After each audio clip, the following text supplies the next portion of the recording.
आणि मी तर ईश्वरचरणी प्रार्थना करेन की असं राजकारण हे भारतीय जनता पार्टीच्या हातून कधी होऊ देऊ नको. ते गाणं आहे, जैसा कर्म करेगा वैसा फल देगा भगवान. ओके. मग आम्ही अशी चूक करूच शकत नाही की देव तुमच्या पारड्यामध्ये व्याजासकट ही केलेली चूक पुन्हा तुमचं परत कर. भाजप म्हणे आपल्या मित्र पक्षांना खातो आणि राज्याच्या राजकारणाशी चर्चा आहे की जे एकनाथ शिंदे फोडायची यांचा गट किंवा पक्ष फोडण्याची चर्चा आहे. तर हे खरंच होऊ शकेल? भाजप नाही. इतकं आपल्या मित्र पक्षांशी असं वागेल असं तुम्हाला वाटतं? मला एक गोष्ट माहिती आहे, एकनाथ शिंदेजी हा एक दमदार नेता आहे आणि त्याच्या संदर्भामध्ये असा प्रयोग भारतीय जनता पार्टी कधीही करणार नाही. बरं. आणि मी तर ईश्वरचरणी प्रार्थना करेन की असं राजकारण हे भारतीय जनता पार्टीच्या हातून कधी होऊ देऊ नको. ओके. असं आहे, तात्कालिक फायद्यासाठी दीर्घकालीन नुकसान म्हणजे मग 10 रुपयाची नोट प्राप्त करण्यासाठी 500 रुपयाची नोट गमावण्यासारखं होतं. ओके.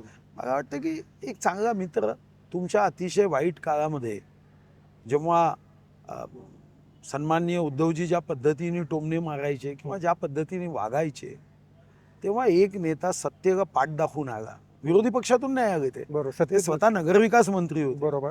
मग त्यांच्याशी जेव्हा अशी वागणूक करू ना, हम्म.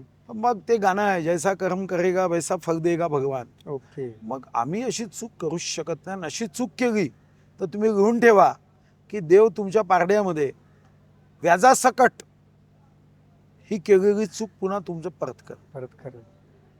हे तुमचा जो स्पष्ट वक्तेपणा आहे, पण तोच स्पष्टपणा अजित पवार यांच्याबाबत जी भाजपची युती आहे, भाजपचं जे सध्या जे एकत्र सत्ता उपभोगणं आहे, त्याच्याबाबत तुमचं स्पष्ट मत खरं खरं सांगा. नाही, मी सांगितलं ना की शेवटी तेव्हा आम्हाला आवश्यकता होती. असं आहे की 1+1+1 असं दिसलं तर बरोबर 3 होतात. बरं.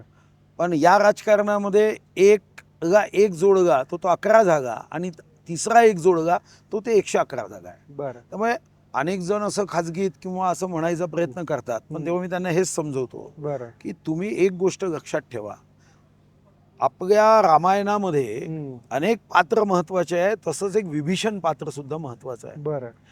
रावणी लंका ही जेव्हा संपवायची होती तेव्हा जसं प्रभू राम, बंधू लक्ष्मण, हनुमानजी, नळ नील हे जेवढे महत्वाचे आहे, तेवढे रामायणाच्या विजयामध्ये विभीषणही महत्वाचा आहे. कारण त्याच्या सोनेरी लंकेची इत्यंभूत माहिती ते देतात.